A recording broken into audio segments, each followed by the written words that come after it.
live will appear.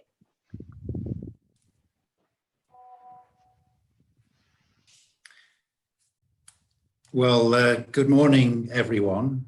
Before we formally start this meeting, I will go to each attendee in turn to confirm that they can hear and be heard. This is a legal requirement for virtual meetings. It is not mandatory to use your video, but we encourage you to do so if possible. So, start off then with Councillor Norman. Not available to join us yet. Councillor Chowns. Yes. Councillor Crockett. Good afternoon. Yes, I'm here. Councillor Davis. Afternoon. Yes, I'm here. Councillor Harrington. Yes, I'm here and I can hear you, and good morning. Councillor Harvey.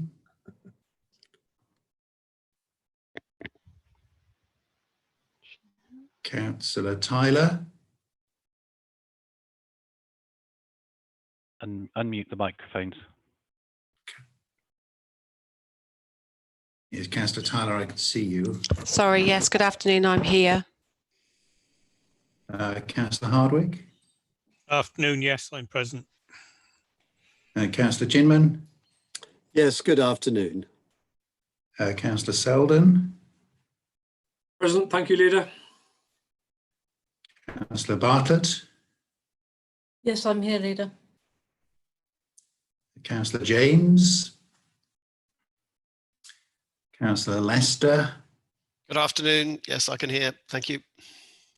Councillor Hunt. Councillor Hunt. And Councillor Marsh. Councillor Gandy. Yes, I can hear you and I'm here. Thank you. And Councillor Swinglehurst. Good afternoon. Thank you. So we're just missing a couple, but they will join us hopefully during this meeting.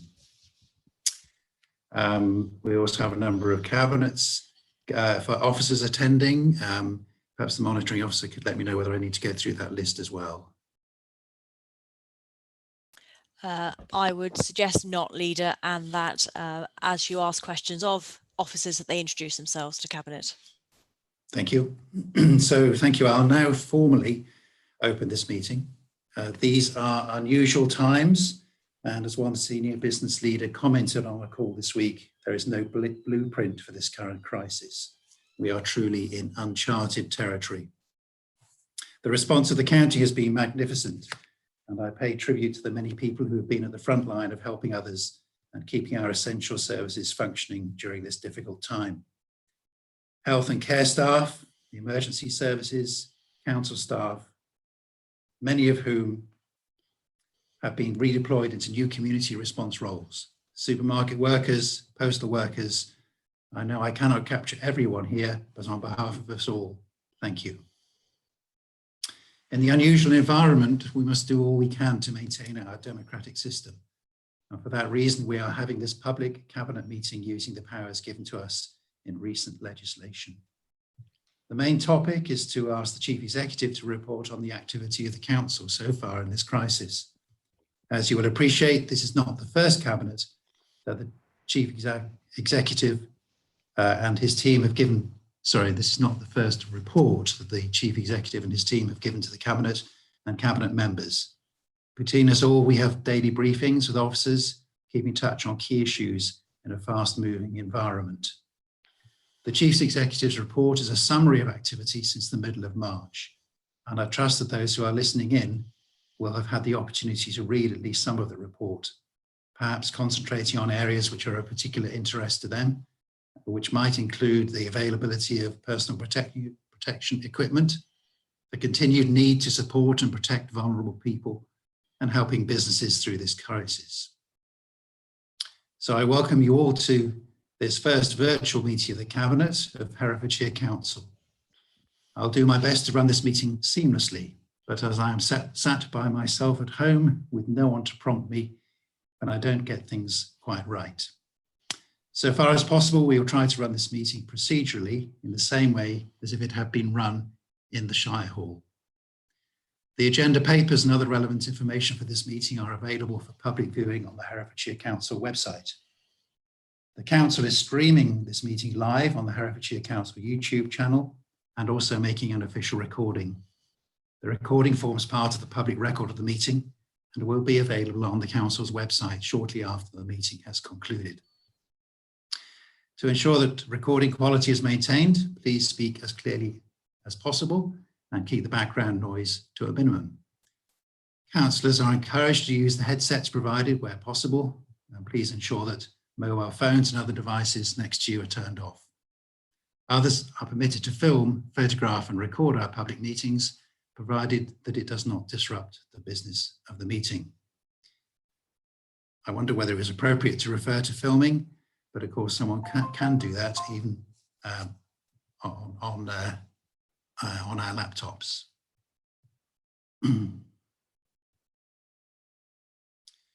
I would like to remind councillors and officers of the following procedural points. In line with normal committee practices, all microphones apart from mine have been placed on mute. When called on to speak, your microphone will be unmuted, and once you are finished, it will be muted again.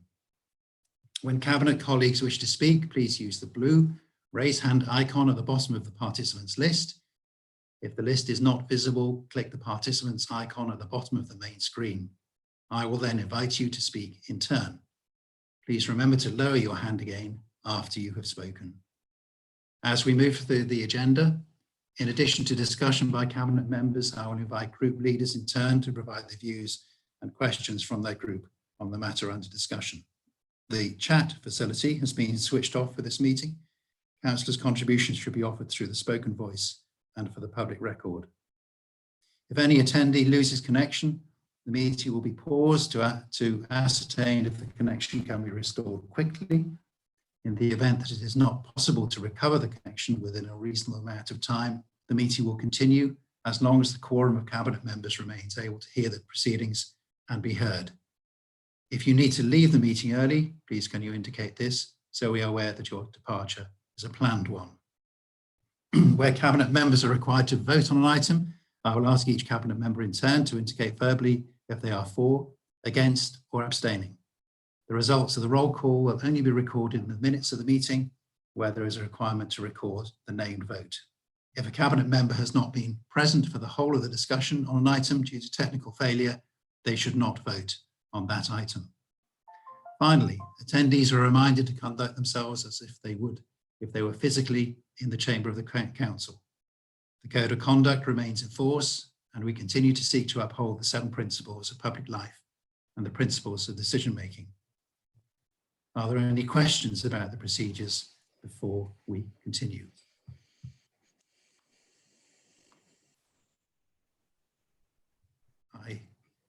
I take it there are none. I'm just switching screens. David. Okay, so apologies. I'm sorry. David, can I just comment that there is a problem with people getting onto the YouTube channel because there is an extra T in the linkage. I'm sure John's dealing with it and Sarah, but there's a lot of email traffic coming in at the moment saying they can't get in because the link as originally given has 2 T's in the middle of YouTube. It's doubled for some reason. Would somebody be able to send out an email with the correct address? Thank you, John. So first item is apologies for absence. Have any apologies been notified to the clerk?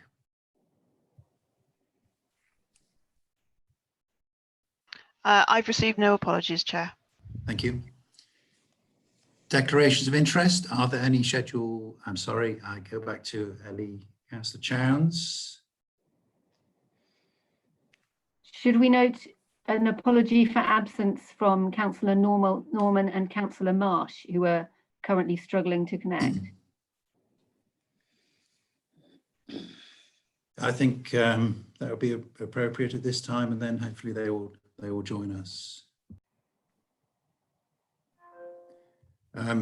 Minutes of the no, declarations of interest. Are there any Schedule 1, Schedule 2 or other interests for items on the agenda today? I cannot see any. So I move on to the minutes of the previous meeting held on the 27th of February. No matters of accuracy have been notified to the monitoring officer. Do you approve the minutes as an accurate record? If so approved, I will sign a copy of the minutes as soon as practical. So this is the first sort of vote. So do I therefore go through each individual cabinet member, or is there a speedier way of dealing with it? Can I suggest, Leader, that as this isn't an official vote, you can do it just on the voices as long as all microphones are unmuted. Thank you.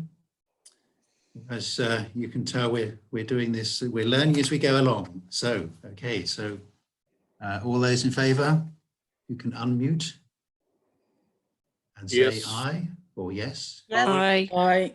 Aye. Thank you. Okay, so the next item is any questions from members of the public? Members of the public continue to have the opportunity to submit questions to Cabinet in writing ahead of the meeting. We've received 2 questions for this meeting, and a response has been published as a supplement to the agenda papers in the usual way. In respect of supplementary questions, the individual who submitted questions have been given the opportunity to submit as written supplementary, or to send an audio or video recording, or to join the meeting to ask their questions live. Neither myself, the Cabinet members or senior officers have seen or heard the supplemental questions prior to this point. And in fact, we do not even know whether there are any supplemental questions.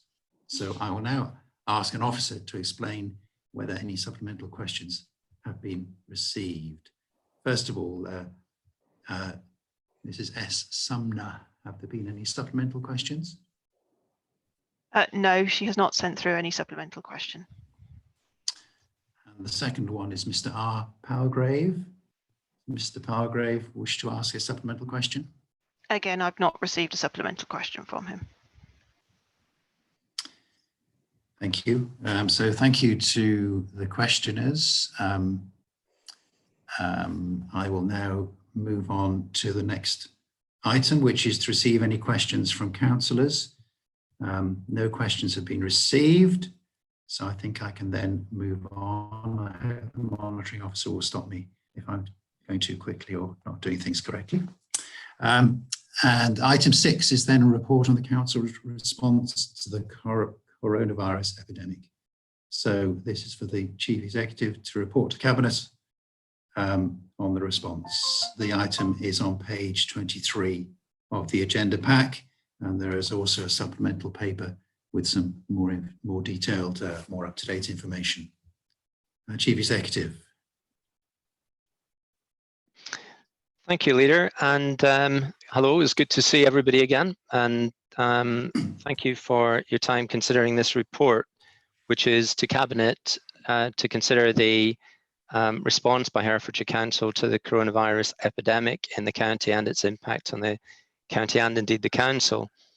The first section of the report in its key considerations is a summary of the timeline during which the development of the epidemic moved across the world and reached our shores. And by the 23rd of March, the British government announced a national lockdown. The coronavirus, as it moved into Herefordshire, is summarised in the following sections, where Herefordshire Council found itself in February dealing with the flooding emergency, which at the time was a calamitous one for many residents and businesses. And we moved into March, however, with that emergency response still very much in our working model, and it was helpful to us because we were on a sort of high alert to dealing with emergencies. And we took the opportunity to review and refresh our emergency response plans, our risk assessments fresh from the impact of the floods. With the declared pandemic on the 11th of March, it was clear that the coronavirus could not be contained indefinitely. In other words, it would spread inevitably across the country and indeed our county. So the council's response is identified in a number of bullet points. I'll mention just a few of these if I may. On the 12th of March, the management board declared an emergency, which ensured a joint agency planning was in place, which we call our Tactical Coordinating Group, the TCG, which operates at a local level and brings together the major agencies in Herefordshire. And on the same day, the Strategic Coordinating Group, the SCG, it moved into place across West Mercia, so Herefordshire, Worcestershire, Telford and Wrekin and Shropshire, bringing all the key agencies together for the region, but enabling us to liaise directly with government and bringing chief executives together with the military as well as the police and other agencies that would be able to assist the region. And I must make my apologies after this item on the agenda, as I need to join the current SCG meeting, which is taking place. We moved into an emergency planning mode and recognized that our staff were the priority. That is because we have a duty of care to our staff and their well-being and their health. And it's also because we identified a second of priority, and indeed that there were just two in this emergency mode. And that was to support the most vulnerable in the community during the period of crisis. And of course, by supporting our staff, we would be able to best support the communities and those who are most vulnerable. So for those reasons, we have stuck with those two priorities as we've moved through this period.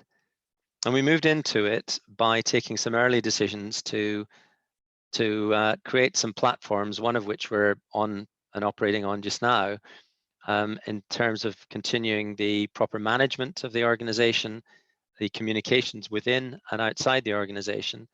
And we moved actually very smoothly onto those platforms in the course of almost literally 24 hours, where we moved into, where appropriate, home working, and those who were working from agile locations could equally liaise with us.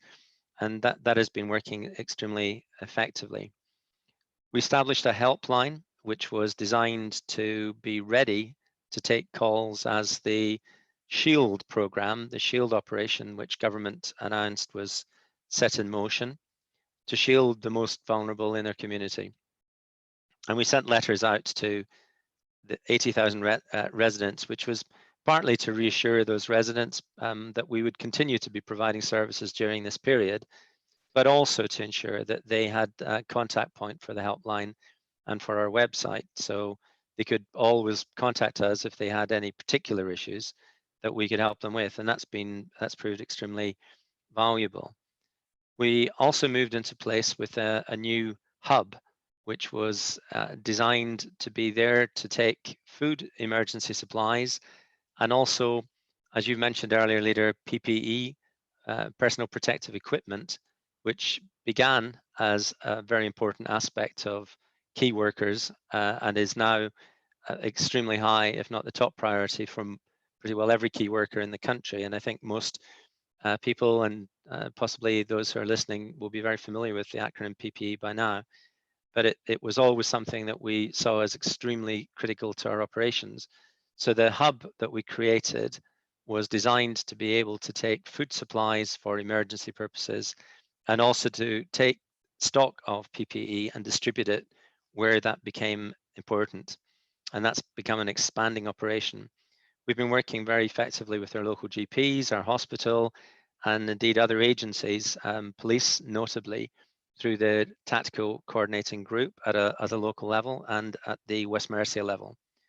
And a great deal of activity has gone on to support our community.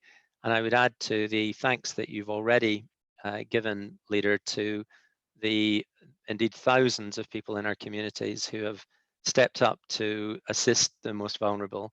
The council has certainly played its part in this, but I would just recognize that there are just a great many fantastic people as individuals who have gone out of their way to support people who are most vulnerable, and to them we give our thanks. And we give our thanks to our extraordinary frontline workers who have, without any break whatsoever unremittingly step forward to deliver the critical services that have never been more in need by the most vulnerable and indeed by the whole communities. And they've done so with a great attitude, and huge thanks to our staff and right across our organisation in regard to that. We established effective management and reporting systems, and they're set out in the next section of the report.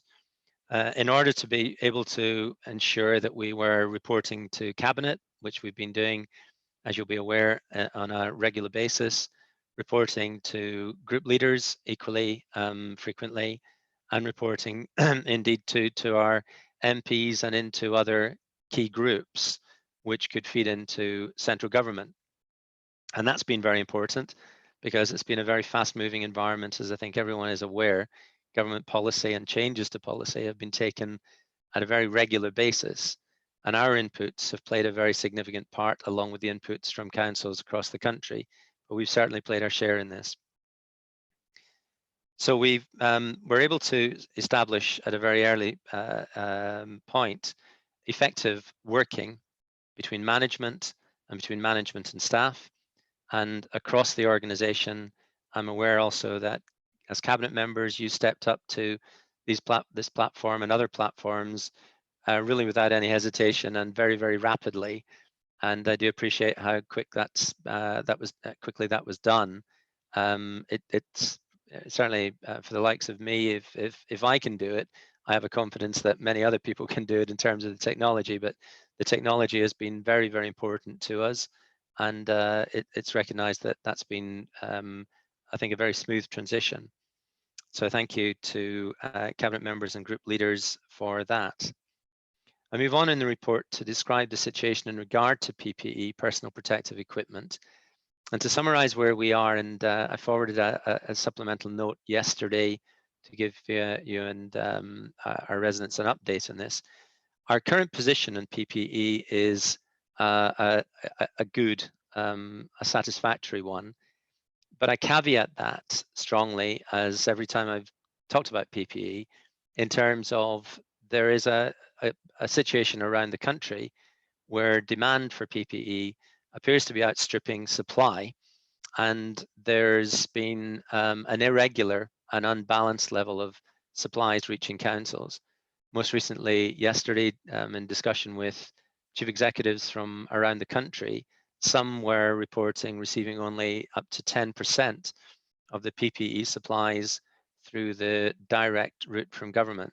What we took an early decision about some 5 or so weeks ago was not to rely upon those direct routes and to move to additional suppliers, including the direct routes from government. And that's enabled us to make sure that we actually we have had a continued supply. And I'm confident that for the period ahead, we have got a good supply. But until we can be sure that the supply will continue to meet demand, I continue to caveat PPE. It remains an absolutely top priority. It's also worth noting just the sheer quantities of PPE that we have escalated from in the course of the last 5 weeks. And bearing in mind, just over 5 weeks ago, very limited use of PPE was used, and it was only normally used in some clinical settings. PPE is now moved into all settings where there is the likelihood of any member of staff being within two meters of another individual, whether or not that individual is tested positive with COVID-19. And that's changed the landscape totally. So the report identifies just the way and how that's happened, but also the volume. For example, face masks, we're now using on a basis of around 18,000 per day. Just an extraordinary quantity if you consider that we didn't use those at all within the council, or extremely rarely until about 5 weeks ago. And in addition to those, we have, of course, the use of gloves, which are commensurate volume. Also, the use of aprons and goggles where appropriate. And where appropriate, as is set out in the section of PPE, we've been following the guidelines very strictly on this.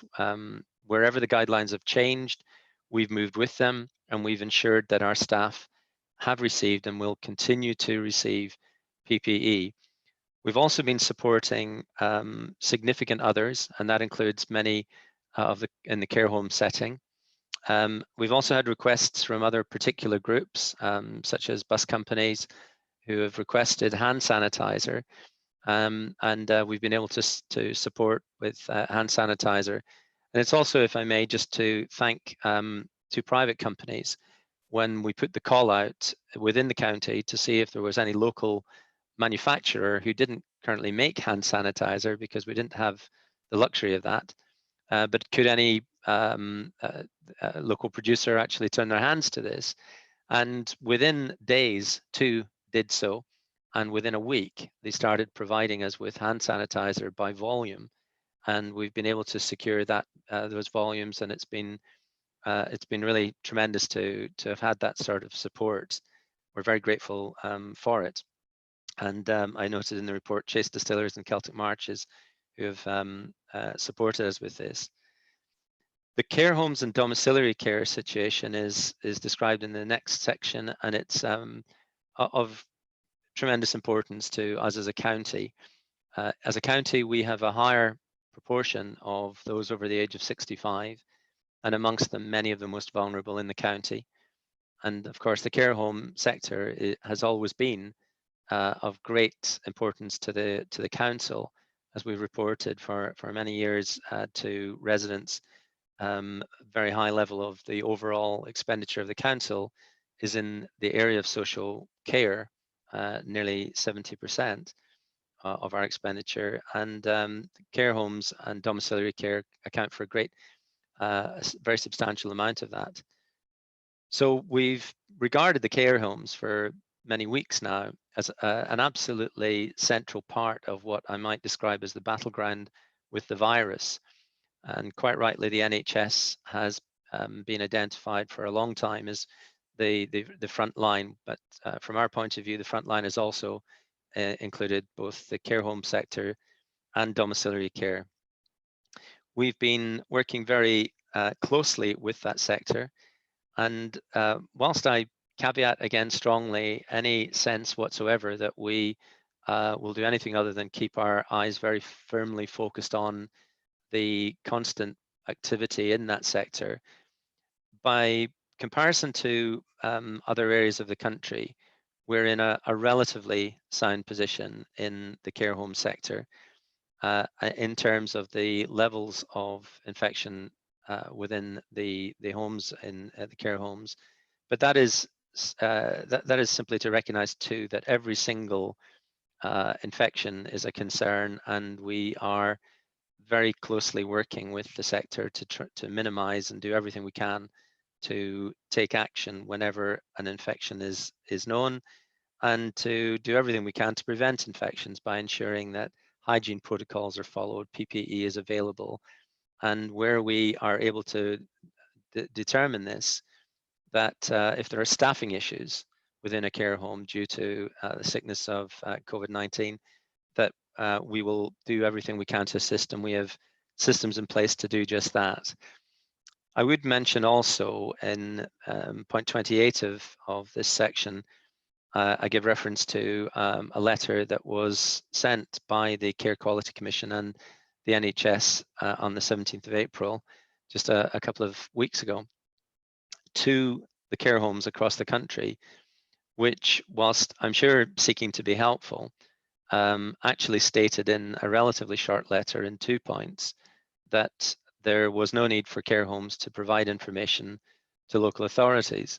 I think it's really regrettable that that was written, and we've passed that in very firm terms back down the line and through to government. The effect of that was, of course, in across the country to create a barrier to the work that we were conducting on a day-to-day basis to determine whether individual care homes needed any level of support, actively to prevent any infections from taking place. And of course, anything that would act as a barrier in that situation is deeply regrettable. And certainly it's something that we would see as a mistake. And we've passed that very strong message back to government. I know also the directors of adult social services have done so nationally, and you know, it's right that they do. Our support for the care homes is absolutely integral to the work that we're doing, and key to this is our ability to be able to contact them and have good information sharing with them. And I'm delighted to say that because we have a good relationship, we were able to overcome that barrier in most cases, and that is, I think, to the credit of the team acting in adults and communities. The next section, I'm pointing out that whilst this is a deep tragedy for anybody who has succumbed or will succumb to the virus and to their families, and foremost it is a narrative of deeply tragic human toll on the county. Nonetheless, there are opportunities that will arise from COVID-19, and I've identified a few of these, which I certainly will be keen to pursue and see how we could take full advantage of. The phrase "the new normal," I think, has become quite well known across the country, and the new normal for us really kicked off at the beginning of this period just over 5 weeks ago, approaching 6 weeks, when we moved into better ways of working on the very platform that we're occupying just now, or on other similar platforms. We've had many thousands of meetings now in the course of the last month on these platforms. It's saved a great deal of unnecessary travel. It's made the meetings, it's allowed them to be highly effective. In fact, for many meetings, there's an argument that they've been even more effective. And it's taken a great deal of traffic off the road. We employ 1,275 approximately staff. And if we're able to reduce in the hundreds, the numbers of staff who are moving in and out on a daily basis, that's a very significant reduction in traffic, and it enables people to actually get on with the work sooner and be more productive instead of wasting time traveling. So there have been real benefits to that, and that's not to even mention the reduction in pollution that would be a result of this. It's also to identify and connecting with that, how important the digital connections through Herefordshire are. It's excellent that we have got a very, very high level of connectivity across the county, but I'm sure that's something we'll want to continue to prioritise as we move through the weeks and months ahead. We're also going to see whether we can encourage other organisations to do the same thing. Many will have discovered what we've discovered, which is we can be at least as productive by moving onto these platforms. And we certainly would want to pass that message on, again, for the benefit of making organizations more hopefully effective and reducing traffic and pollution. The Council's links with communities has for a long time been strong, and with volunteers and the voluntary sector. It's clear to me that in the course of the last 5 or 6 weeks, we've only seen a development of that, and in many cases that's just been fantastic to see. The level of trust and good working relationships as a foundation have been built on, and it's certainly our intention to continue to build on these as we look ahead and look to the future. And equally, our links with the NHS. We've all gone through some very difficult years working across the system, as we think of it, in dealing with the extraordinary problems of austerity, taking huge amounts of cost out of our organization. It's been a very difficult period, but we've come out of it and through the other end of that era, and our relationships remain very strong. So we've been working and able to work very well across the local authority, which of course includes public health, and along with colleagues in Wye Valley Trust and the Clinical Commissioning Group. And that's been a fantastic foundation to be able to ensure that we're providing the best possible support for the most vulnerable in the community. And I think, again, it's working with the GPs has been a very important factor in this. And the GPs have played a tremendous role in working with us as absolutely key links with the communities in the primary care network.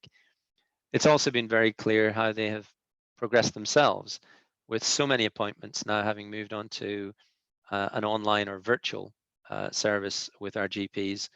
And again, that's great to see, because there are all sorts of benefits as a county that we can look ahead to. I think too, we've been able to demonstrate to central government in ways that it's not always clear central government fully appreciates and recognises, that local government is tremendously well placed to act as the major driver of change and of new systems and new approaches and new initiatives in supporting our communities within our different county borders. We've been able to demonstrate that time and time again in the course of the last few weeks. And that is not a competitive thing. It's simply to recognise that central government can learn from this as much as we can learn from the experience of the last few weeks, to be as good as we can be looking ahead.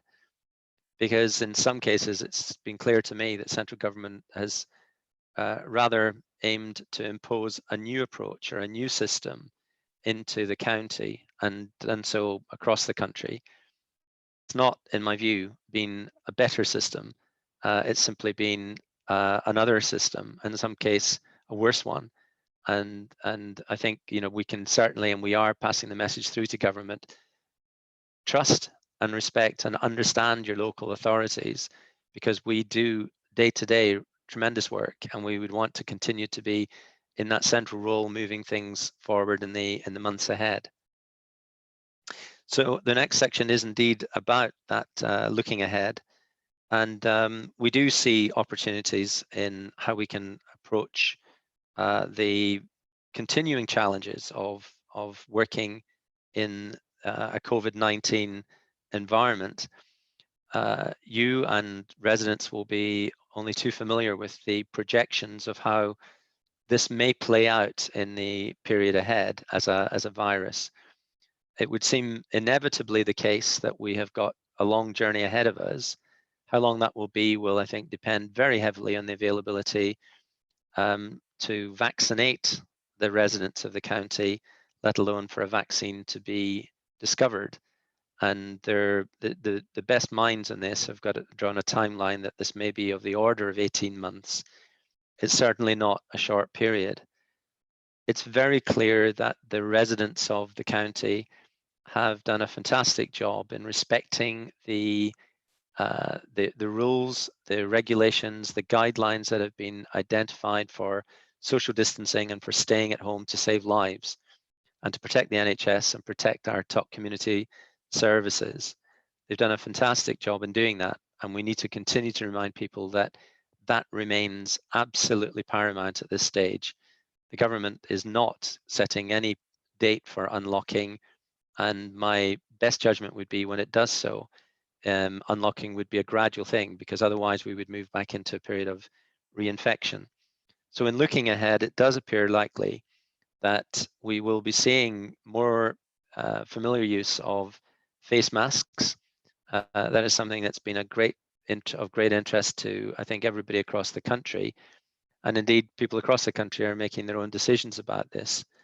But certainly, we will be guided, and we will pass on the evidence of the science and medical information around this through our website. So we will ensure that that is medically and science-based information. But we do recognize that there is evidence out there indicating that the use of an appropriate face mask may assist, and I stress it may assist in certain situations, in terms of being a barrier for people to actually spread the infection themselves. There is it would appear, little evidence at this stage that it's a barrier to actually catch the virus.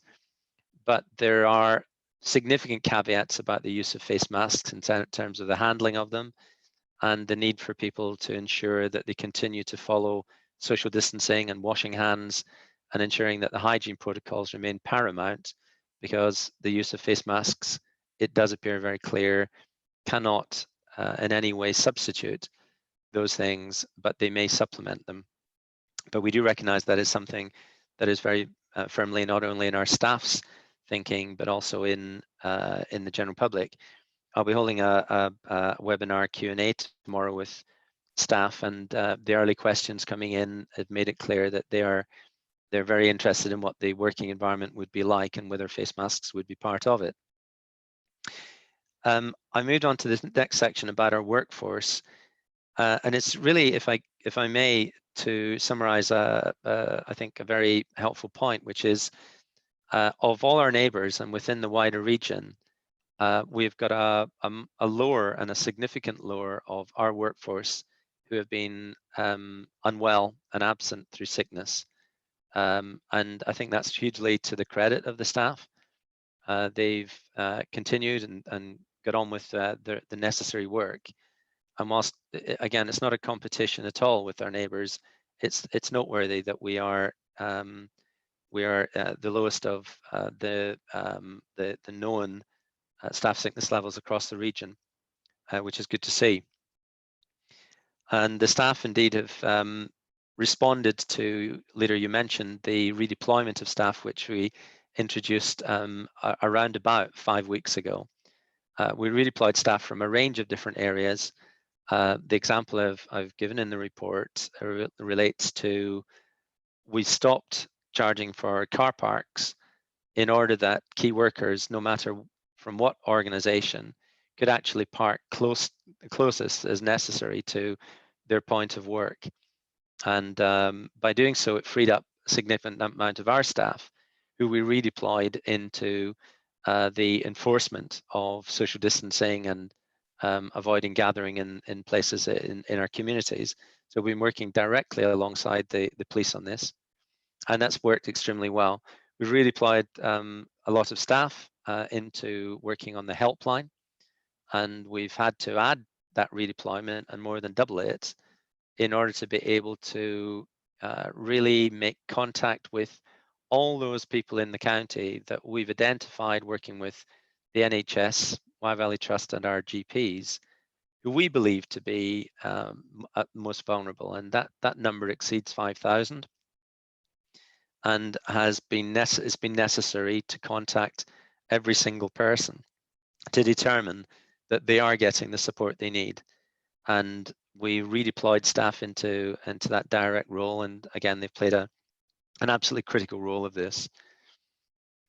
So the report then moves into the key service areas and reports on activities and the position within children's and families, and indeed the education sector, adults and communities, and support within the community and with top community to the whole sector of older, vulnerable, and indeed any age outside of the young people safeguarding that children's and families take care of. And that's been an enormous staff effort. It's worth pointing out that the work that's gone on over the course of more than 5 weeks has included bank holidays and weekends for a great many staff.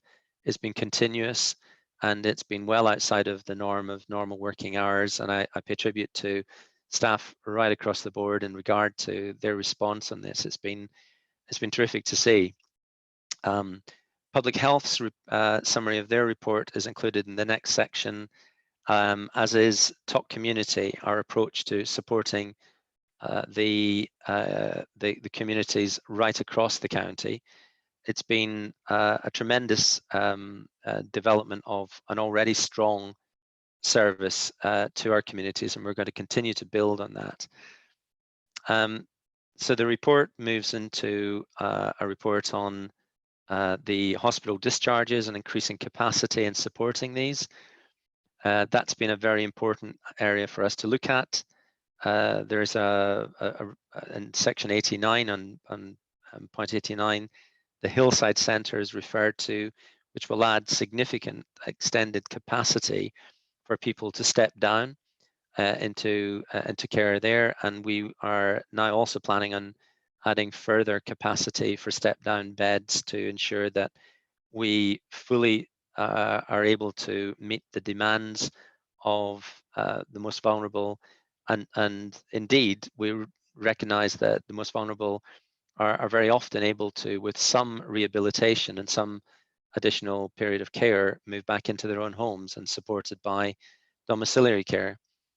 The next section of the report moves into economy and place and the really critical work that's been going on ensuring continued community services across the board, where we've seen these as core, and that continues to be the case.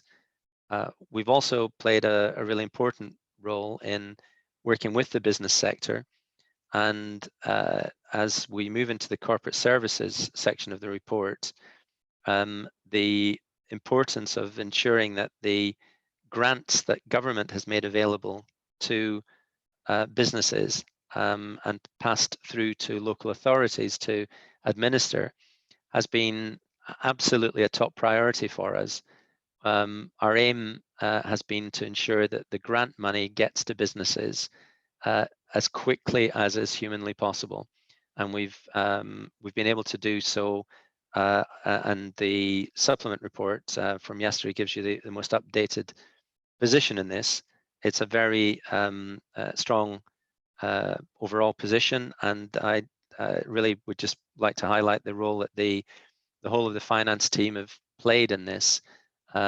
They've absolutely prioritized this, making every effort to contact thousands of businesses in the county rapidly, and to go through the most rapid possible checks on fraud, which are necessary, of course, but to do so expeditiously and ensure that the grant money is made available to the businesses that need it. And I'm sure if there are any additional points that you may have on that, that the Director of Finance would be able to update you further on that.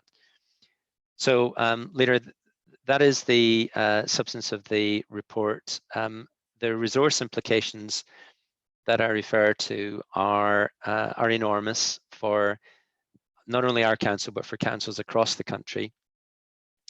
The impact on us in financial terms is still being calculated because it's a moving number.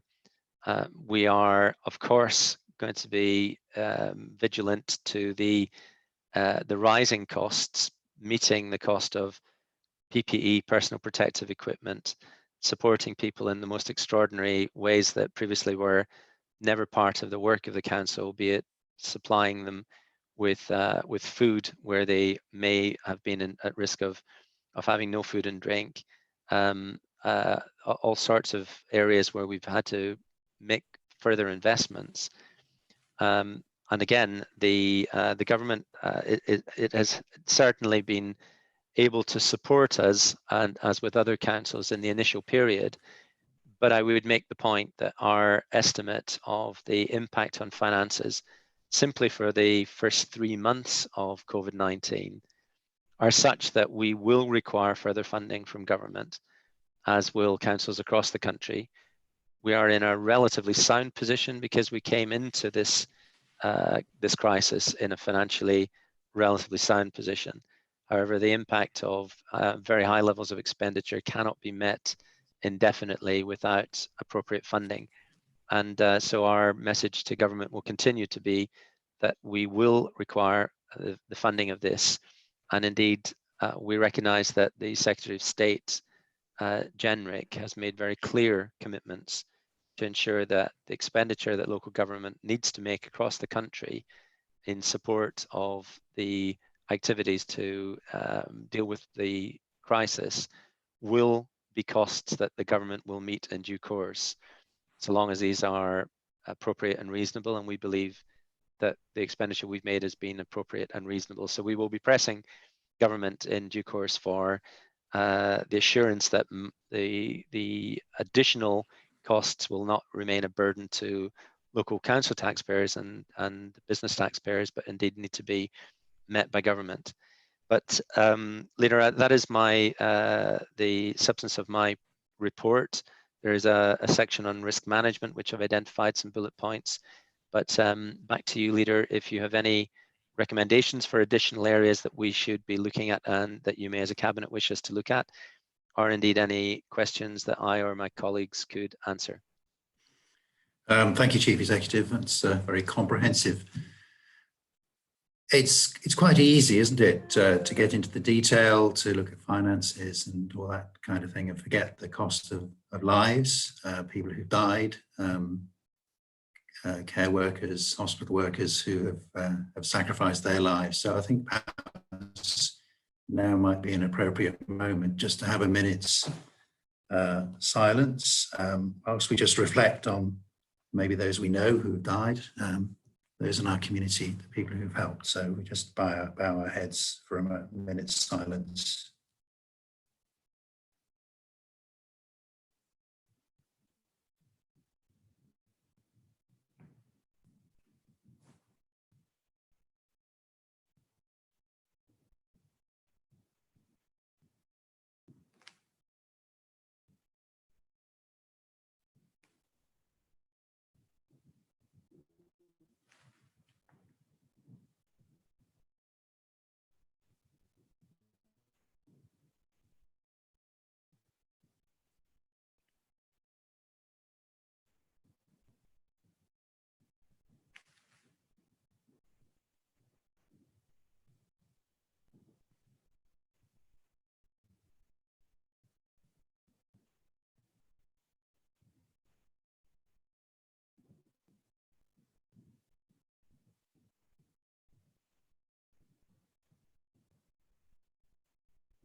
Thank you very much. We are so fortunate in our county to have so many committed people. Just a few questions, I think. Alistair, we know you've got to go on to another meeting. Can I ask about the funding that's going to businesses? There's £10,000. We've done very well in getting that money out very quickly. I've had lots of letters from businesses appreciating the speed with which the money's gone out. What are we doing about the balance of the companies and businesses who we have records for and who haven't claimed the money for some reason or not? What can we say to the general population about that? Leader, thank you for the question. I'm going to ask my colleague Andrew Lovegrove, who has been directly responsible for dealing with that along with his team. And Andrew, perhaps you could address that question. Yes, Leader, I'm very happy to talk to this point. Just for an update, I've just approved another batch of payments that are being sent today. So our running total at the moment is £45.5 million has been paid out in grants to 3,941 businesses in the county, and that grows every day as we clear the arrangements with for businesses. We do have a number of businesses that we are unable to get in contact with. We've tried phoning, we've tried emails. For a lot of these businesses, we don't have these ways of communicating them. They don't seem to have a web presence. So we're speaking to our colleagues at MHCLG. We will write to these businesses starting from the 1st of June, so tomorrow, 1st of May, and inviting those businesses to contact the council to speak to us about the grant. They do have to provide evidence that there was an active business on the 11th of March, and then that's one of the requirements that we're required to test with them. So we are finding that some businesses are telling us that, yes, they were in receipt of a business rates bill, but no, they're not trading. So there's about 120 businesses so far that we've either identified they weren't trading or the business has confirmed to ourselves. I'm happy to answer any other questions. No, that's great. Thank you very much. It's so important to businesses to have this money to tide them over, at least initially. Chief Executive, a second question, if I may, which is of concern, I think, for people generally, which is about planning and how people are dealing with planning applications at this time. I don't think it's specifically addressed in your report, but I think it is a matter of public interest. And again, I wonder whether you could comment on the process we have in place. Thank you again, Leader. We are indeed moving forward with planning, and we're now scheduling our first planning committee meeting. but perhaps my colleague Richard Ball, who is the Director of Economy and Place, could give you some specifics on that. Richard. Yes, afternoon everybody. Happy to provide an update. In terms of the planning services, I'm pleased to say that the move to home working by all of the team was very seamless, and they continue to work at home despite some of the challenges with the technology. We're continuing to register, validate, scan applications, and that's despite the levels of data needing to be processed through our IT systems. Alongside the rest of the council, the team has been fortunate not to suffer any staff sickness at all during the period. Initially, we suspended erecting site notices right at the beginning of the period, and that enabled us to clear a number of applications. 250 decisions were taken in the first 3 weeks of the lockdown. We've now reinstated the issuing of site notices, and that's being done by staff taking into account social distancing and with appropriate instructions to keep them safe. We're getting good feedback from the display of those site notices, and local members and parish councils are being kept informed. Pleased to say that following the government's issuing of new legislation, that confirmed that we are able to run virtual planning committees, and the first one is planned to take place on the 12th of May. And I understand that a trial of the systems was undertaken with the chairman, and this worked well. So we're hoping that will be a positive step forward as well. I suppose just in general terms, the planning system is one of the key elements to supporting the local economy and supporting certainly the development industry. We've been monitoring activity on planning. We've actually issued over 330 planning decisions since the 23rd of March, and we've been receiving of the order of just over 300 new applications in that period. So it's clear that both the planning service is able to operate in a more electronic way, and also many of the customers and applicants are also taking that opportunity to continue to move forward with some of their plans. I hope that provides a useful update. Yes, that sounds like good progress, and we hope that builders will be able to start building and complying with any social distancing rules, because that will get the economy going a little bit, I think. Just a third question, if I may, Chief Executive. It's about the care homes. We see a lot of publicity nationally about coronavirus and how that is affecting that particular sector, and I wonder whether you could give an update on that in Herefordshire.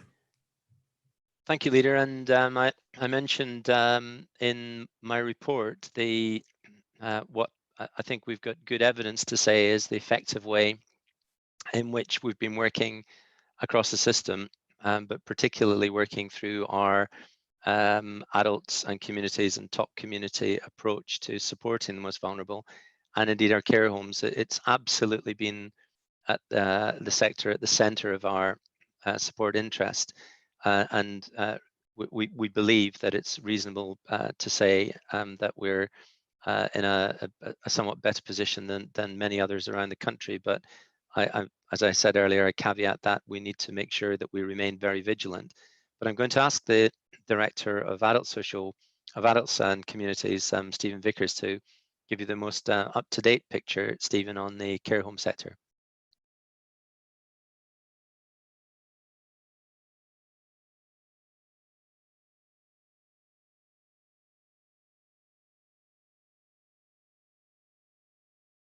Okay, thank you.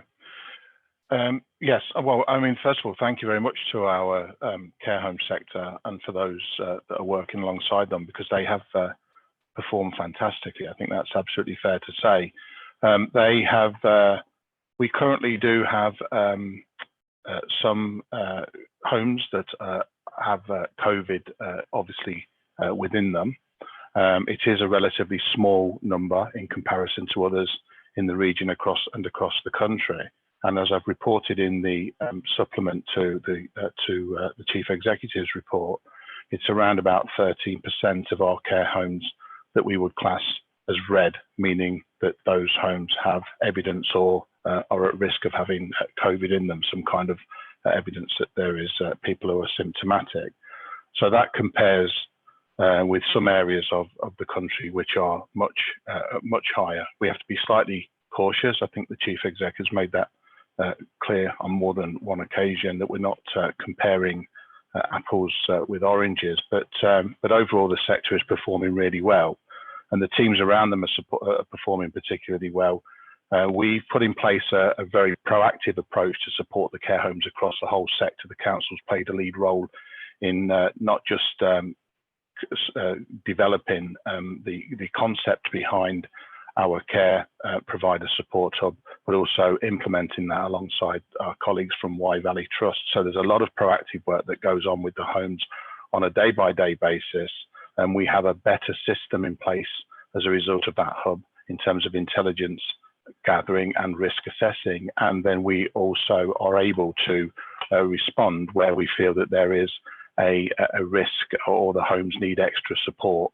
The most important thing is we only go into those homes as and when it's necessary, because of course the working within the homes does expose the homes to a degree of risk in terms of contaminating them. But where there is evidence that we can add value and to support them in ensuring that they are fully supported with PPE, that they're compliant with infection control processes, that they're properly supported and well led, that's exactly what we're doing. And we've received quite considerable praise for the model that we've got in Herefordshire around that. And actually we've submitted this model that we've got in Herefordshire to the LGA as a best practice model to sort of inform the work that's going on across the country.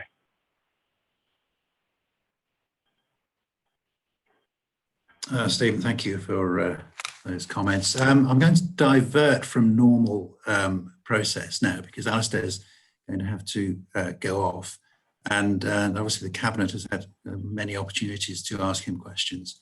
So if I may, I'm going to ask the group leaders and the scrutiny committee chairs if they have any questions next. So sorry to bounce you into this a little bit. Councillor Lester, I think if you've got any questions, I think this would be a good opportunity if you would. Thank you. Statement as well, of course. Yes, of course. I mean, first of all, Councillor Hitchener, congratulations to you for chairing this first virtual meeting of Cabinet. It cannot be easy, and it's quite daunting, but it's going extremely well so far. So congratulations there. But on behalf of the Conservative group, we are deeply saddened by the loss of life of this terrible virus, and our thoughts are with all of those who have lost their loved ones. We see that the report states so starkly that this situation is a national tragedy, and it's absolutely right. But despite the loss, we are immensely proud of our council staff who have done such a great job in looking after the vulnerable and for keeping those key services going to the extent that I'm sure many have experienced just business as usual. Therefore, it's our heartfelt thanks. So we say well done to Herefordshire Council as a whole, and well done despite the fact that we've had relatively such a short period of time in which to set up all of these different ways of working. And we're also very proud of the emergency services and the volunteer groups around the county who have helped and done so much to play their part in carrying on in the face of the challenges. We're very mindful of the fact that despite all of the challenges, you know, there's going to be a huge amount of work to be done, and it's going to create a lot of extra effort in order to reboot our economy and cope with the devastating effect that this has had on our businesses. So one of the questions that we have as a group was, we are fully aware of the fact that our staff have worked extremely quickly to give the grant of £10,000 to businesses. And, we heard Mr. Lovegrove say that 3,900 businesses have benefited so far, which is fabulous. But with regard to your point about not being able to reach some of those businesses, we were wondering if, because of local knowledge that a member may have, could local members play their part in trying to engage with those businesses that we so far haven't reached? That's actually an interesting point, because I've had two of my ward members approaching me for help, and I've been able to pass those on to the person in the council, and within 24 hours they have actioned it, which I'm so impressed with. But Mr. Lovegrove, you might want to comment on that as well. Yes, members have been fantastic in passing on queries from the businesses in their local area. We have a dedicated email address. Bear with me, I'll just find it. We are channeling all of the requests through this email address, because a large number of staff can then access it and respond to people. It's small businesses. I'll make sure it's in the minute. Hold on, just find it. Small businesses grants at herefordshire.gov.uk. So that email address, if anybody has a query about a business or entitlement to the grants, we will process it from there. One of the things we will look at once we've got the letters out, starting from tomorrow, is to break that down into wards. And I'm very happy to sit down with ward members and identify the businesses that we're struggling to get in contact with. Like you said, the local knowledge will be helpful to get the information that we need to get back to pay the grants that we want to pay to people. Thank you. Councillor Lester, any other questions or? Yes, just briefly. I mean, I note one of my questions was about the funding, and my Conservative colleagues and other colleagues have done a great job in lobbying central government to get more funds. And I note the Chief Executive's comment about the fact that we will need more funds from government to cope with the continuing challenges that we will face economically, as well as providing services for the council. So anything that we can do as a Conservative group to help lobby government to get extra funding, we will no doubt do. The one question I have, it's one of those logistical issues that has been raised by several members and constituents, is about whether or not the the recycling and waste centres will be reopening, because apparently some facilities across the land have opened, and that has just created tailbacks and an increase in fly tipping. So if there's any information that we can give out to members of the public about when the waste facilities will reopen, that would be good. Yes, that's a very relevant question. I think, Chief Executive, would you like to respond, or Mr. Ball? Thank you, Leader. And yes, I'll happily ask Richard just to add to this, but it's a very pertinent question, Councillor Lester. Thank you for it. We've been having a great deal of contact with other councils across the country. Again, most recently, just yesterday, it does seem to be the case that the vast majority of councils have not opened their household waste recycling centres for at this stage for a number of reasons, predominantly the avoidance of unnecessary travel guiding that. But we have developed our thinking as they have, and our plans for this. I'm aware of one council in Sheffield that has opened its household waste recycling centres and introduced a lot of traffic management and bollards on the location. But Richard Ball, I wonder, would you possibly give the most recent picture to Councillor Lester and Cabinet? Yes, happy to give an update. As you say, it's an important issue that we're looking at. We've been having discussions with our contractors around how we might move to reopen the sites. Clearly, the priority will be making sure they can operate safely, particularly for the staff involved, but also ensuring social distancing within the sites as they are reopened. That also involves looking at which sites are most appropriate to open first, and also how we might manage traffic and put in place traffic management arrangements to minimise disruption. We're not at the point of confirming when they will reopen yet, but we are working very closely with the contractors as to how we might do that, and keeping a very close eye on experience elsewhere and government guidance to make sure that we follow the appropriate route. I think Councillor Davis may wish to come in as Cabinet Member. Yes, thanks for the question. We've had a few people asking over the period what's happening with the waste collection centres, and an allegation of an increase in fly tipping. So that's something that I've been having a briefing on every week. There's been no increase in fly tipping since the closure of the recycling centres, which is really good. So a lot of the information that's coming through is anecdotal. There's been no rise in the figures. But what the team have been fantastic in doing is from the very beginning identifying what services with a limited workforce we are able to do. And I'm just going to take the opportunity to say how fantastic the waste team have been, and not more importantly, but more amazingly, how the bin collectors have managed to still do that service despite there being staff shortages.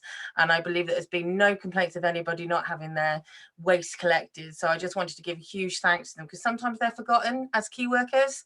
So I just wanted to give a big thanks to them. But what I will do is ensure that when we have decided when the waste collection centres are going to be open, that we give advance notice, and if there are any restrictions on the type of stuff that you could bring or the people that could be attending, so it may be that we have to do a phased approach to the opening, so different groups might have to attend on different times.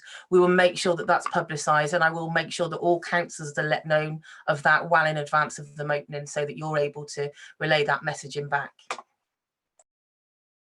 Thank you, Councillor Davis. I think a couple of observations for me. First of all, when these tips do, recycling centres reopen, it's not a case of signal that life is back to usual. It isn't. One of the reasons why we've been delaying taking any action is to emphasise that it's protecting the NHS and lives there is more important.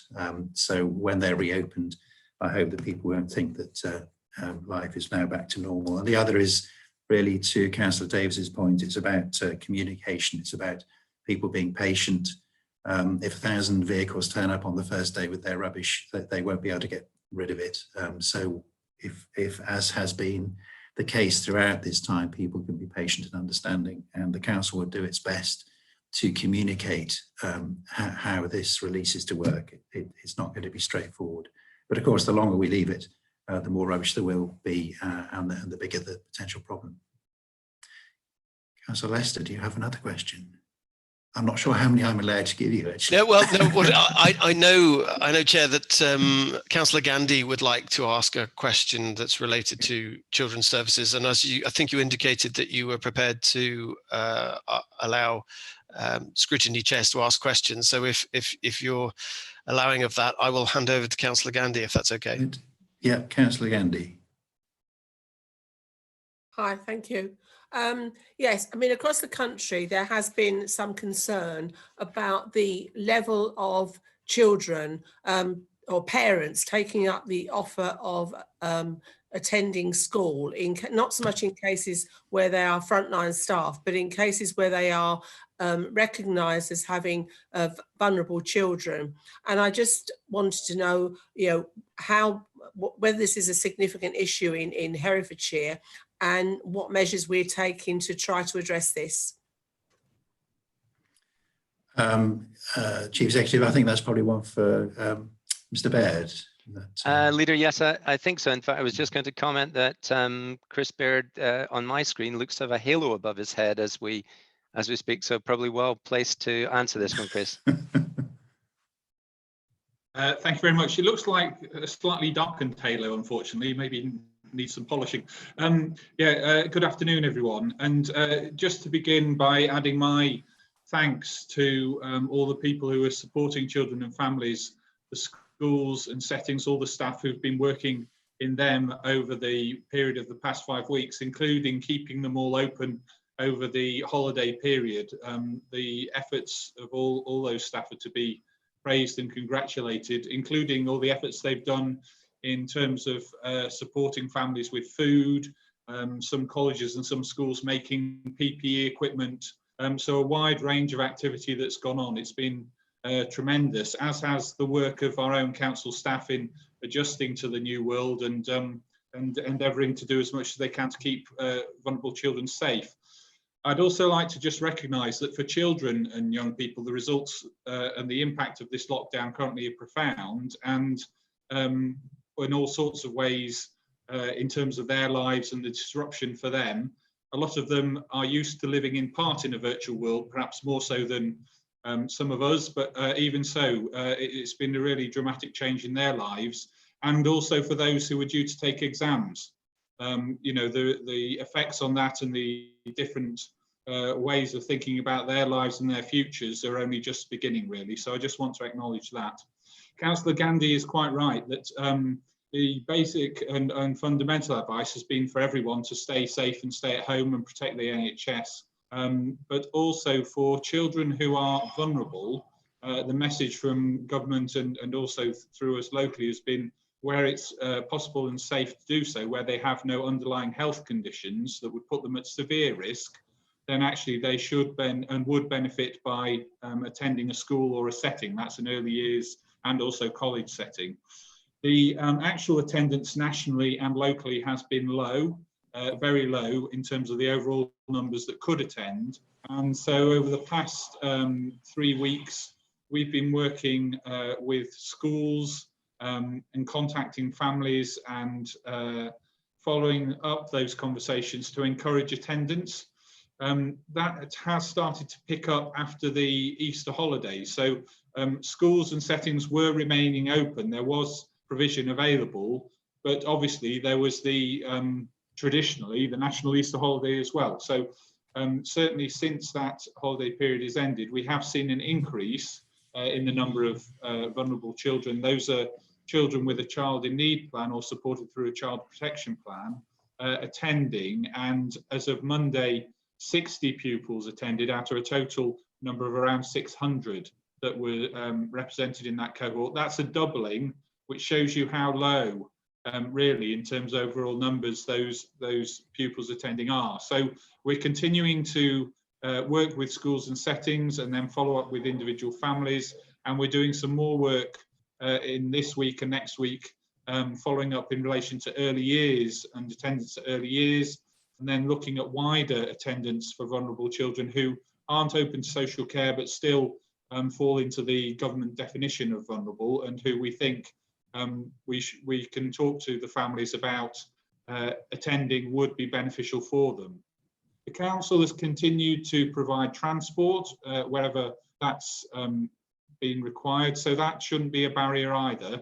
But understandably, there is the overall message nationally and locally that we should be staying home and staying safe within that approach. But for children who are vulnerable, and there are some vulnerabilities that are caused by being at home, then we are encouraging them to attend. Thank you, Chris. Councillor Swinglehurst, I don't think you're expecting to ask any questions, but you're more than welcome to. Thank you very much, Leader. So, yeah, I mean, first of all, obviously my thoughts and prayers are with anyone who has lost a loved one to the virus. I really, the report is very comprehensive. I'm struck by the extraordinary effort that's gone on both within the council and council officers, but also frontline workers, carers, key workers, and the response of volunteers and residents, which has been just staggering, really, really outstanding. What I'm intrigued by is the potential, and I know we're still in the middle of all this, but that there are so much good practice coming out of it, sort of extraordinary levels of change, that we have, that if we can kind of capture and consolidate some of this stuff, the agility with which the council has found has repurposed or purposed Hillside, Gardner Hall. I understand there's going to be a push for social care recruitment, which would be a fantastic thing. So that would be my question, which is how are we going to be able to capture some of this and consolidate this good practice going forward? Thank you. Yes, you're absolutely right. There's some fantastic things happening. How is society going to change over the next 12 months? There's a bit of a financial concern, not only for the council, but also for individuals. So there's an awful lot that we need to be looking at. We are trying to gather that information. I think there's a tendency to look at it in economic terms. So there are pushes to rejuvenate the economy. How are we going to do that? But I think we need to look at it in a wider terms. So it's a societal issue. What sort of society do we want to be? There are lots of concerns I hear about mental health issues. We need to be looking at things differently. And I think we need to be looking at this county-wide. It's not a council thing, it's not a party political thing. So maybe we can have some cross-party working and consideration of how we move forward. Good. So thank you for those statements and questions. Now it's back to the Cabinet. I don't know whether the Cabinet members have any questions which they would like to address to the Chief Executive.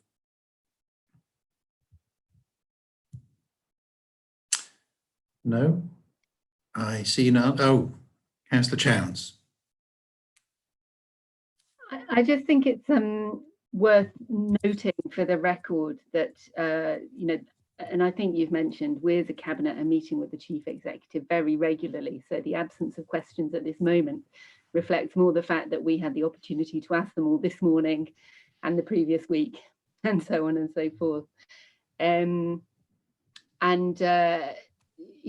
I don't want to I'm sure this is shared by other people as well. This is not a moment for us each to sort of stand up and make political statements. So I think I just want to record for the record that we are working very closely as an alliance cross-party, but also in our wards with all of the volunteers that Alyssa mentioned, and reaching out as much as possible. And it's a real sense of unity between the Cabinet members and councillors as a whole and the officers, while at the same time, asking lots of difficult questions to ensure that we're keeping on track and doing as well as we possibly can to respond to this crisis. Thank you, Councillor Chowns. I suppose that's your joint role as leader of the Green Party and also Cabinet member. I don't know whether anybody else who's a leader of any of the groups wants to say anything. I think I'm probably supposed to ask that, aren't I, Claire? Do any of the other leaders group leaders wish to say anything? I'll just, Leader, if I may, just reiterate everything that's already been said. The amount of work that has been put in by officers and the volunteers through Talk Community, etc., has been staggering and very much appreciated by everybody. So I think that that's all really that I want to say at this juncture. Thank you. Thank you very much. Right, we have a hand up from Councillor Davis. Yeah, it was just to come back really with Councillor Swinglehurst's question about changes and what changes there's been amazing changes, what can we continue doing? And there's two things really that I thought for me are worth highlighting and things that I think can never go back to normal.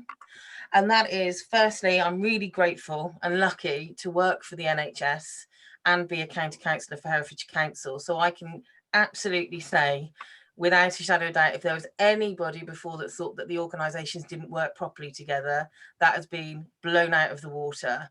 I think both organisations have helped each other in ways that they never ever thought would happen. Hillside is a really good example of that. You know, everybody pitching in, getting it done, and now looking like we can make the changes to health and social care that was desperately needed.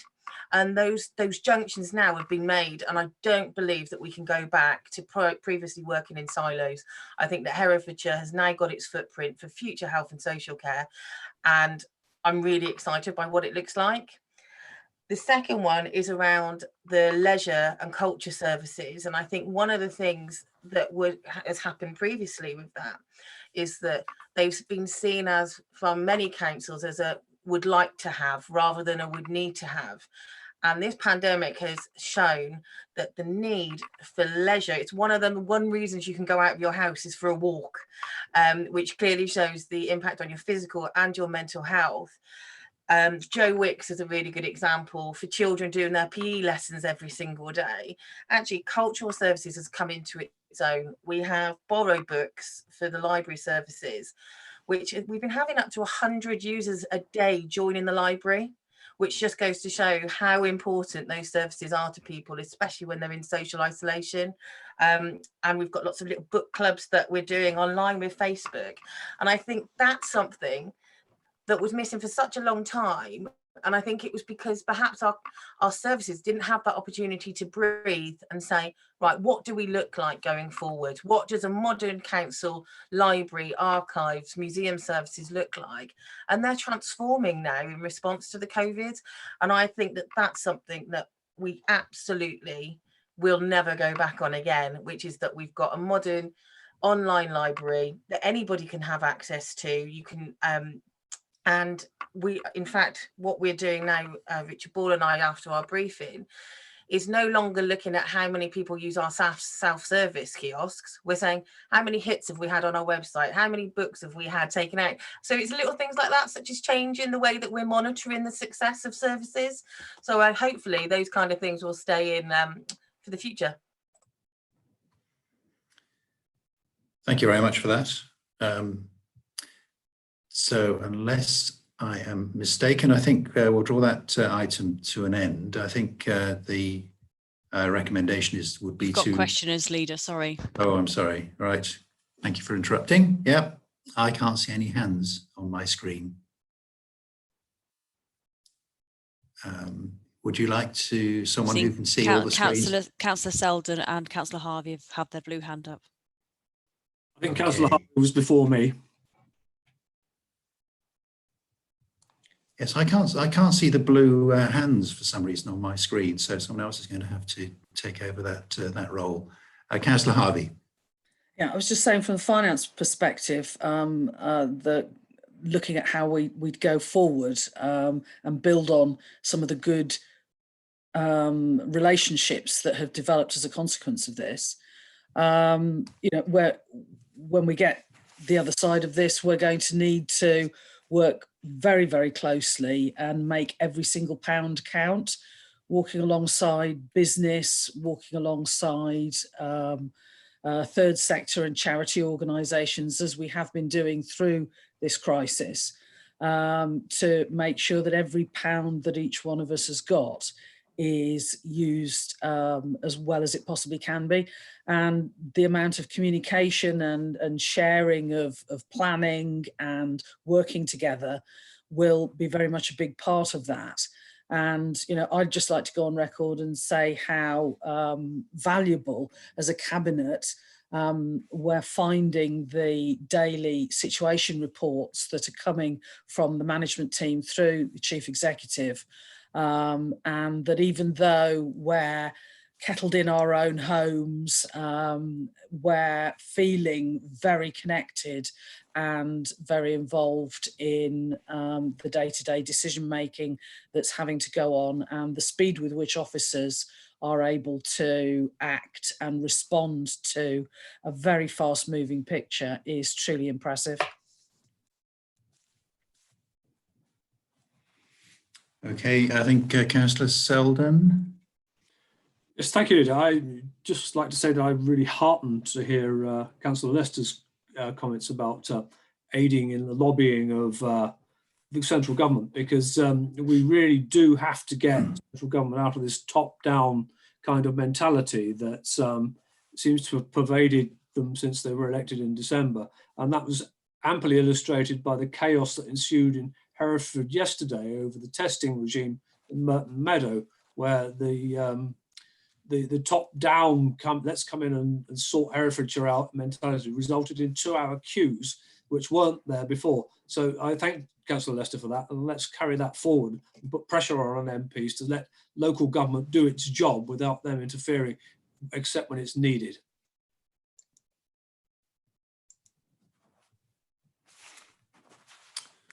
Right.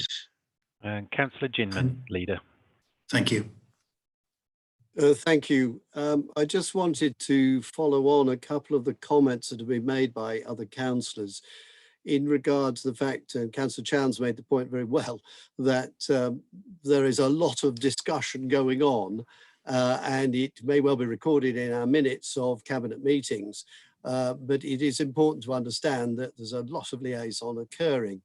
And to support the view that Councillor Lester made about the contacting local ward councillors, having the opportunity to feed in and feed back. It's a two-way process. So I'm grateful for the opportunity that Mr.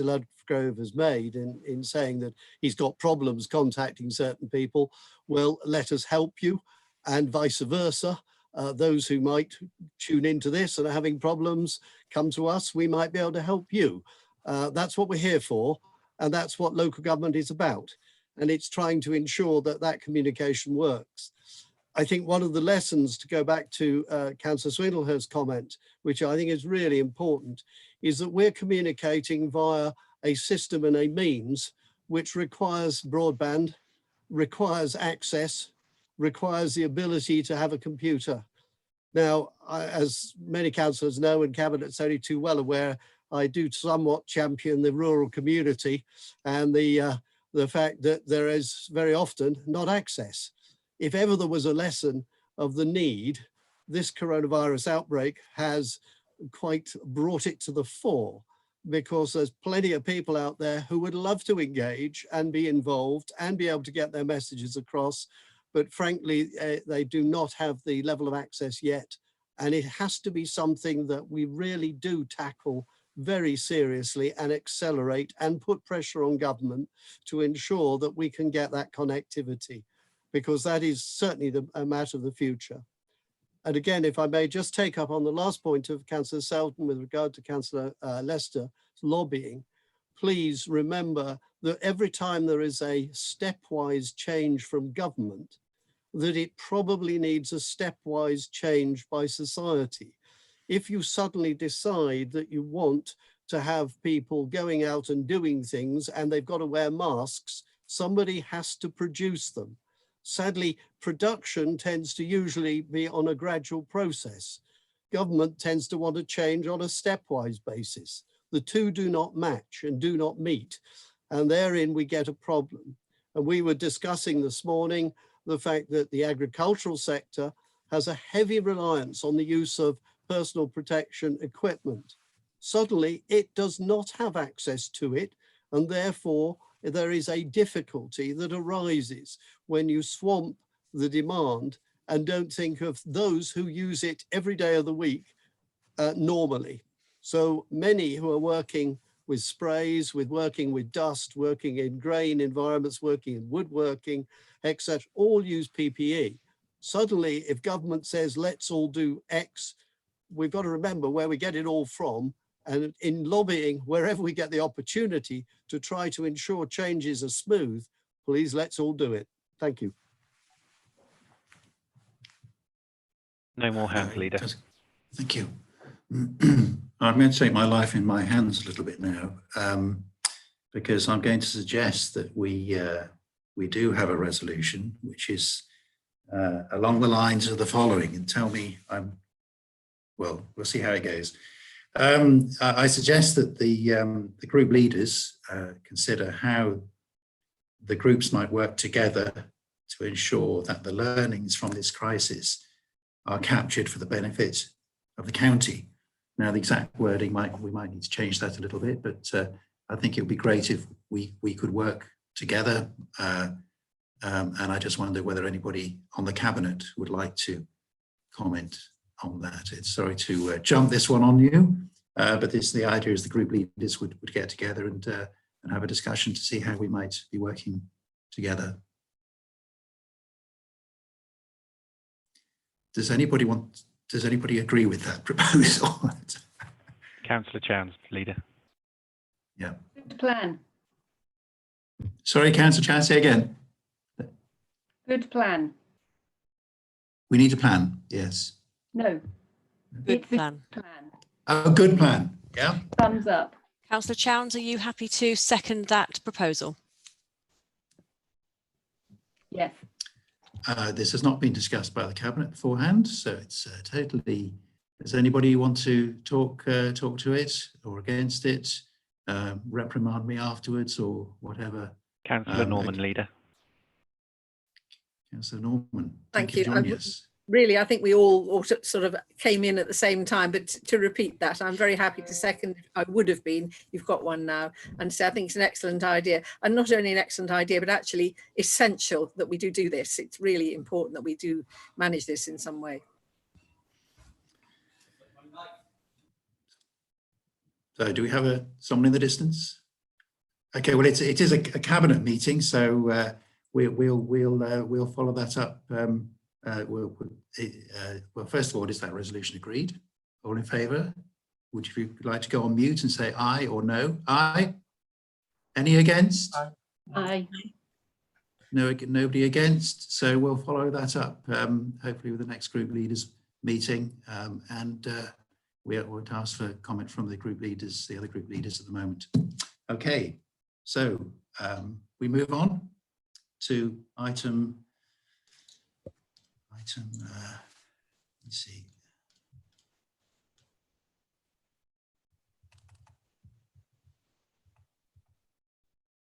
Item 7. I think the chief executive has had to go. So item 7, treatment of West Mercia energy pension liability. We did need to have some formal business at this meeting. So this is the exciting part, which is going to be introduced by Councillor Harvey.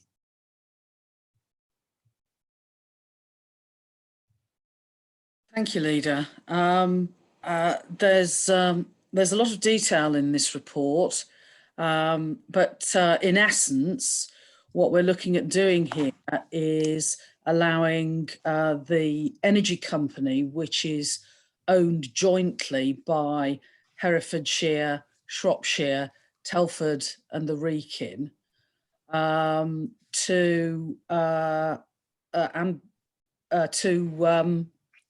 have a better book position when it comes to winning business by moving the responsibility that fundamentally the owning councils retain for pension fund liabilities associated with members of staff who are no longer employed by West Mercia Energy, and moving those onto the books of our respective pension boards.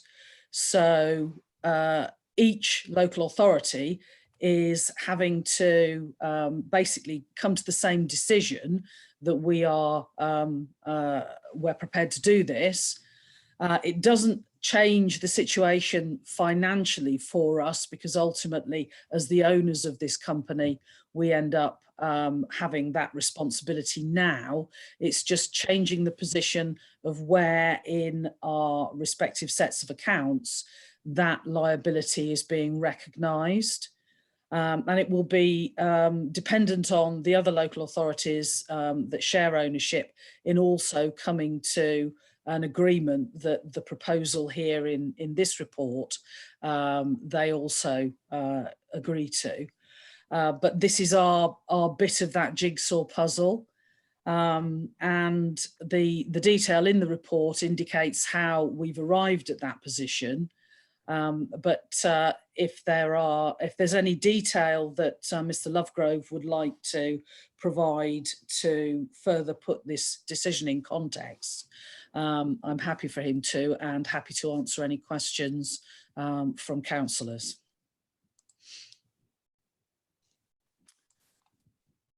Right, so first of all, over to the Cabinet. Any questions for clarification? I think the good thing is this is really it's a bookkeeping thing. We've got the liability anyway, so it's just a matter of where it sits. So no questions, I don't think, from Cabinet. So Councillor Lester.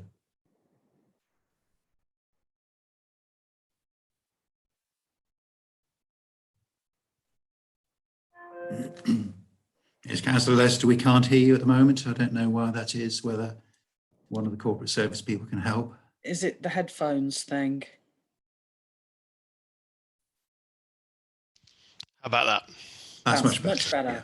Right, jolly good. Thank you. No, I was just about to say our group we're in agreement with this change because it does make perfect sense, and so we would be in favour of that. Just one query while we're on the topic: if the joint committee is in the process of procuring energy in various forms, we note that the price of energy has fallen, and so is there anything in the way of the joint committee working to see if we can get reduced energy costs in these changing times? Well, I think the joint committee that's being set up is looking at managing the pension liability within the overall pension funds, but West Mercia Energy continue to operate, buying energy futures and managing the energy costs for the three councils that they serve, and also for a growing number of customers in other councils and outside that they also operate for. And one of the reasons for shifting this liability on their books is placing them in a better position to demonstrate themselves to be a going concern and a profitable business, so that they can win more new customers out there in the commercial sector. So no doubt they will be giving us information at our next board meeting, and those minutes are available as a public record. Okay, any other group leaders with any questions for the Cabinet? I see none. John Coleman, are there any hands up? No hands up, Leader. No. Okay, thank you very much. So I think I need to get hold of the agenda. Can I suggest there's quite a lot of recommendations there. Is everybody happy for us to take them on block? Okay. Yes. Yeah, okay. So I guess this is one for the monitoring officer. I do have to read the whole thing out, is that right? No, if you just say refer to recommendation A, but I would like a roll call for this vote, please. Okay, so recommendation is that Cabinet, on condition that the executives of Worcestershire County Council, Telford and Wrekin Council and Shropshire Council also agree this. Agree, and then agree. A to G as listed. Agree to A to G as listed. Okay, we have a vote on that, which is by individual Cabinet member, and I do have a list here on my thing saying so. My vote is yes. Aye. Councillor Chowns. For. Thank you. Councillor Crockett. For. Councillor Davis. For. Councillor Harrington. For. Councillor Harvey. For. Councillor Norman. For. Councillor Tyler. For. Thank you. Okay, well, I'm about to bring the meeting to a close. I think this has gone a lot better than I thought it was going to. So thank you, everybody, for attending. Thank you for the internet for working for so long and not crashing on us. I just wish you all well, we've all got to go and wash our hands, keep our social distancing, just keep this virus in control. We've done pretty well so far, I think. Councillor Chance has a question. It's just that, of course, we have no idea who is watching online, if anyone now, or who might watch the recording. But there is an opportunity with this new way of working, holding meetings online like this, to reach out to people who wouldn't perhaps previously have attended council meetings. And I just want to flag to anyone who's watching the opportunity to ask a public question and a supplementary question. And it would be great to be getting more kind of public question and interaction through these online meetings in future. Yeah, I think Councillor Chance, you're quite right. But no one new can go into this meeting because it's locked down to particular people who are nominated, and everybody can actually watch it on YouTube. That's where people can be watching it and they can watch it. But I've probably stolen some of your thunder, Claire. No, not at all. Just to confirm that, yes, we have been streaming live on YouTube, and the information I've been provided with is that 33 people have been watching today, and that it has been well received. Thank you very much. So thank you everybody for attending. We'd very much like to receive feedback on the way this meeting has taken place, and if you wish to, please email democraticservices@herefordshire.gov.uk. I hope that's the right address, John, because I wrote that down myself. I think it's actually councillorservices@herefordshire.gov.uk. Okay, thank you very much. And hope everybody enjoys their weekend. It's not quite started yet, but tomorrow. I hope it's a little bit different from the rest of the week. The next meeting is planned for Thursday, the 28th of May at 2:30, which I think will probably definitely be in the same format as this. Thank you very much, everybody.